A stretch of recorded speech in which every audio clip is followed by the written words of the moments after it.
একটা বিমান, একটা দুর্ঘটনা। মুহূর্তে মাইলস্টোন কলেজ রূপ নিল এক বিভীষিকায়। যেখানে একটু আগেও ছিল ক্লাসের কোলাহল, সেখানেই তৈরি হলো শত শত আর্তচিৎকার। বাংলাদেশ বিমান বাহিনীর F7 মডেলের বিমানটি দুপুর 1:06 উড্ডয়ন করে। 12 মিনিট পর ঠিক 1:18 বিমানটি বিধ্বস্ত হয়। বিমান চালাচ্ছিলেন ফ্লাইট লেফটেন্যান্ট তৌকির। এটি তার সোলো ফ্লাইট ট্রেনিং এর অংশ ছিল। এই ধাপে এসে একজন প্রশিক্ষণরত বৈমানিক প্রথমবারের মতো একা কোনো প্রশিক্ষক ছাড়াই নিজে একটি বিমান ওড়ায়। ফ্লাইটের দৈর্ঘ্য ছিল সাধারণত 20 থেকে 30 মিনিটের, কিন্তু কে জানতো মাত্র 12 মিনিটেই সবকিছু শেষ হয়ে যাবে। তাছাড়া এই ট্রেনিং এর আগে পাইলটের মনোবল, দক্ষতা, জরুরি অবস্থা সামলানোর কৌশল সহ নানান বিষয় বারবার পরীক্ষা করে দেখা হয়। সবকিছু ঠিক থাকলে তখন তাকে একাই একটি বিমান নিয়ে ওড়ার সুযোগ দেওয়া হয়। তৌকির সবকিছুর যোগ্য ছিল। তিনি বিমান নিয়ে কুর্মিটোলা পুরান এয়ারফোর্স বেস থেকে টেক অফ করেন।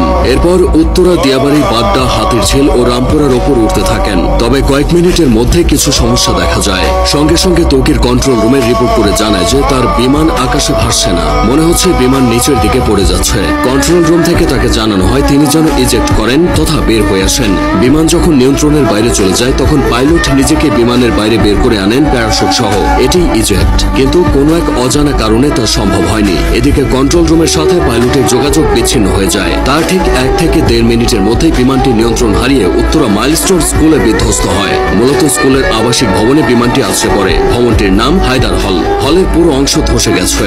বিমানের বড় অংশটা ক্যাম্পাসের মাঝের ফাঁকা অংশে পড়েছিল। বিমানটি একটু পরে আছড়ে পড়লে হয়তো হতাহতের পরিমাণটা কিছুটা কমতো, কারণ ক্লাস শেষের ঠিক পরের সময় বিমানটি আছড়ে পড়েছে। বহু ছেলে মেয়ে ক্লাস শেষে বের হয়ে চলে যেত। যে ভবনে বিমান বাহিনীর প্রশিক্ষণ বিমানটি বিধ্বস্ত হয়েছে সেটি দোতলা ছিল। ক্যান্টিনের পাশেই ওই ভবনটি। ওই ভবনে 2টি তলা মিলিয়ে মোট 16টি ক্লাসরুম আছে আর 4টি শিক্ষকদের রুম। প্রাথমিকের 1ম থেকে 5ম শ্রেণীর ক্লাস হতো এই ভবনে। 3য় ও 4র্থ শ্রেণীর শ্রেণীকক্ষের সামনে বিমানটি বিধ্বস্ত হয়েছে। তখন ক্লাস চলছিল। কিছুক্ষণের মধ্যেই ক্লাস শেষ হতো। ঠিক সেই সময় কলেজের প্রজেক্ট 7 নম্বর ভবনে বিমানটি ধাক্কা লেগে জ্বালানি লিকেজ হয়। পরে প্রজেক্ট 2 ভবনের সামনে আছড়ে পড়ে। বেলা 1টার দিকে স্কুল ছুটি হয়ে যায়। তবে তখনও কিছু শিক্ষার্থী সেখানে অবস্থান করছিল।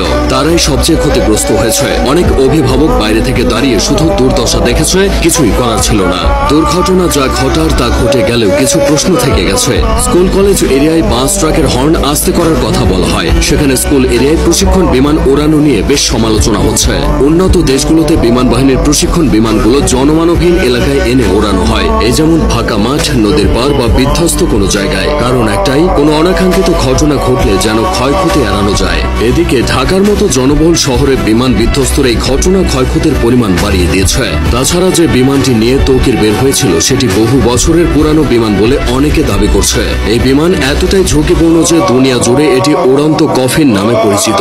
এই ধরনের দুর্ঘটনায় রেস্কিউ অপারেশন চালানো কঠিন। মাইলস্টোনের এই ঘটনায় ক্রিকেটার, আলেম ওলামা থেকে শুরু করে রাজনৈতিক অঙ্গন পর্যন্ত সবখানেই শোকের ছায়া নেমেছে।